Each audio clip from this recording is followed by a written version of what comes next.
Okay, so I'm making this video because I've had some persons come into my inbox and talk about peculiarities of their menstrual cycle, okay?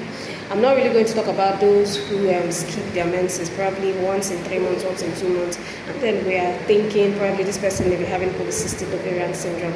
I'm not really going to talk about that. I'm going to talk about the group of women who, during their menstruation, the kind of pain they experience, it's from the beginning to the end of their menses. Some persons, in fact, this morning I had to get a distress call from one of my clients, and I felt so bad for her. I felt pity for her because that's how what we call endometriosis express itself.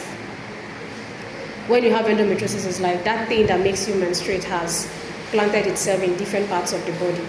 Sometimes your ovaries, sometimes your tubes, some persons as far as their breast region, some persons as far as their brain.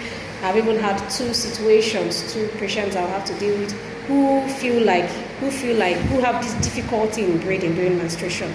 They have water in their lungs that would even necessitate at the point having to put a chest tube to drain that water in their lungs, and most times the water gets worse during menstruation.